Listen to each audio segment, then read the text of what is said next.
Hello guys, तो मैं Sophia परसेंजर से आपके लिए केमिस्ट्री की एक और नई वीडियो के साथ में, और हम यहाँ पर पढ़ रहे हैं ऑर्गेनिक केमिस्ट्री के कुछ इम्पॉर्टेंट टॉपिक्स के बारे में।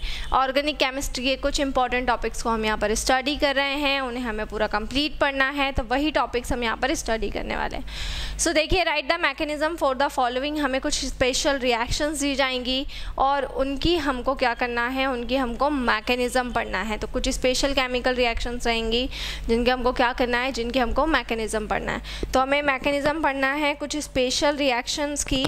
देखिए, तो यहाँ पर आपको एक रिएक्शन दे रखी है, इथेनॉल है, मतलब कि CH3CH2OH, इसको हम क्या बोलेंगे, इथेनॉल बोलेंगे।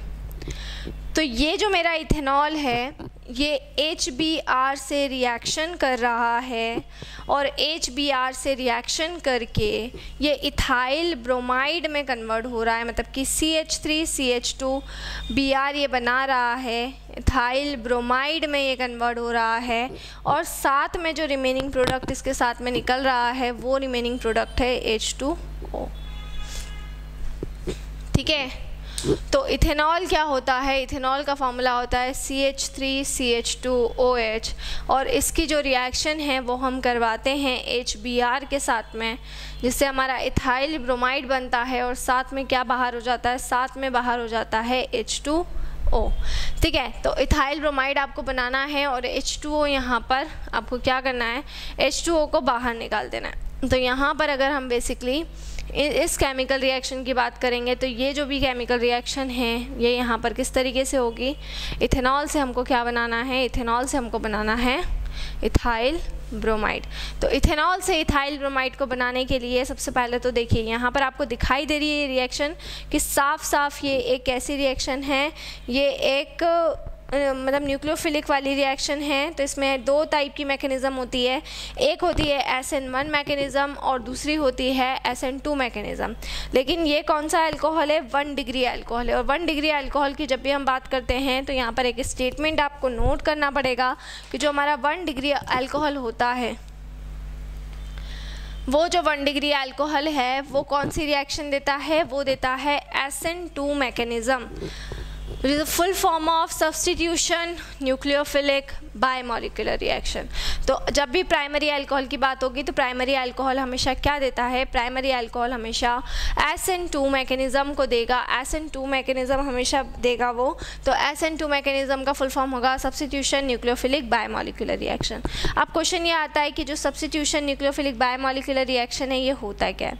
देखिए, तो सब्स्टिट्यूशन न्यूक्लियोफिलिक बायमॉलिक्यूलर रिएक्शन का मतलब ये होता है वो मैकेनिज़्म जो केवल एक स्टेप में होती है, सिंगल स्टेप वाली जो मैकेनिज़्म होती है उसको हम बोलते हैं SN2 मैकेनिज़्म, जिसमें पहले एक ट्रांजिशन स्टेट बनती है, मतलब कि इंटरमीडिएट बनता है, और उसके बाद में फिर हमारा फाइनल प्रोडक्ट बनता है। तो इस तरह की जो भी रिएक्शन होती है उसको हम बोलते हैं SN2 मैकेनिज़्म। तो यहाँ पर आपको वही देखना है कि जो प्राइमरी अल्कोहल है, 1 डिग्री अल्कोहल है, वो देगा SN2 मैकेनिज़्म। सबसे पहले जो भी हमारा कैटेलिस्ट होता है, जब भी हम रिएक्शन की मैकेनिज़्म को लिखते हैं तो सबसे फर्स्ट टारगेट हमको किसको करना है, कैटलिस्ट को करना है कि उस पर्टिकुलर रिएक्शन के अंदर कैटलिस्ट क्या है। तो यहाँ पर जो हमारा कैटलिस्ट है वो कैटलिस्ट है HBr। तो हम यहाँ पर फोकस भी किसको करेंगे, हम यहाँ पर फोकस करेंगे HBr को। तो HBr सबसे पहले डिकम्पोज होगा, सबसे पहले स्टेप में होगा HBr डिकम्पोज, और जब HBr डिकम्पोज होगा तो H+ अलग हो जाएगा और Br नेगेटिव अलग हो जाएगा।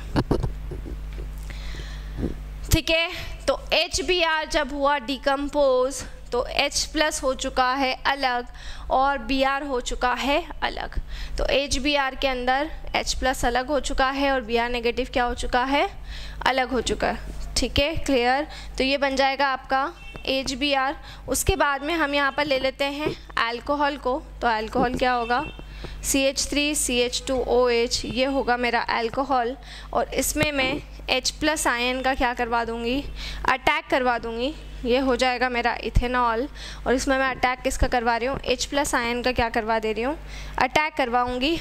ठीक है, यहाँ से जो H+ आयन है मतलब प्रोटॉन अटैक कर रहा है यहाँ पे, है ना, H+ मतलब प्रोटॉन यहाँ पे क्या कर रहा है, अटैक कर रहा है। तो ये इथेनॉल है और यहाँ पे प्रोटॉन अटैक कर रहा है। तो ये जो प्रोटॉन है वो इस OH से जाकर जुड़ जाएगा।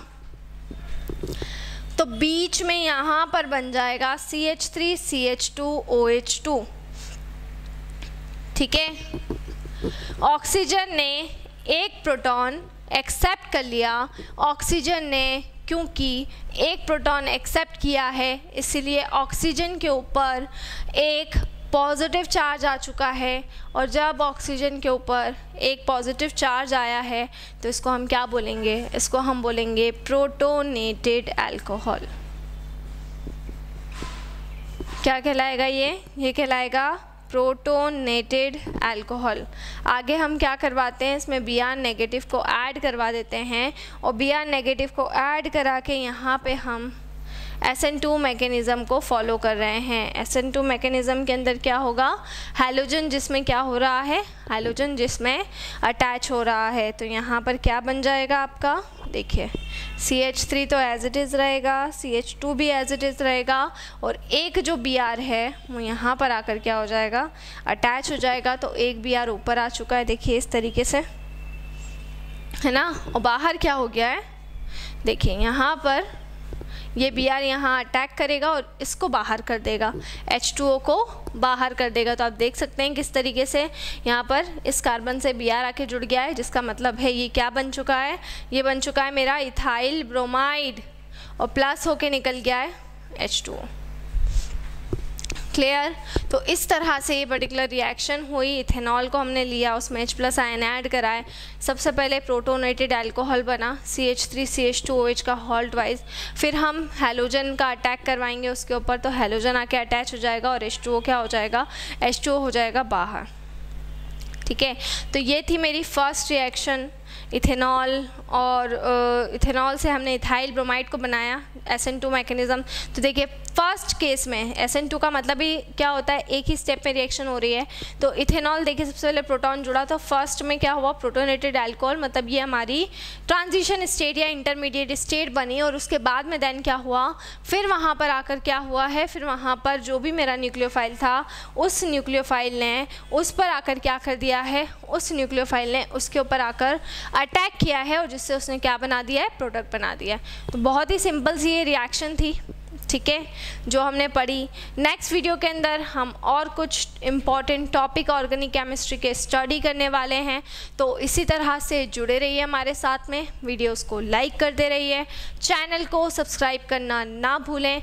कोई भी डाउट, कोई भी क्वेरी हो तो उसे आप कमेंट बॉक्स में डाल सकते हैं, और अगर आप हमसे ऑनलाइन होम क्लासेस पढ़ना चाहते हैं तो हम आपको ऑनलाइन होम क्लासेस की फैसिलिटी भी प्रोवाइड कर रहे हैं।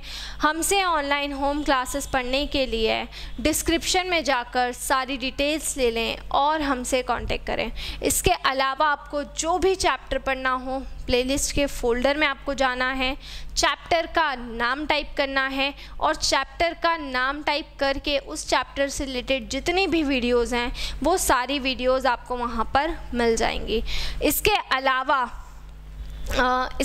आपको क्या करना है, चैप्टर का नाम डालने के बाद में आपको अगर कोई चैप्टर नहीं मिलता है तो प्लेलिस्ट के फोल्डर में जाकर सोफिया मैम टाइप करना है, तो मेरी अभी तक की जितनी भी वीडियोज़ है वो वहाँ पर अवेलेबल हैं।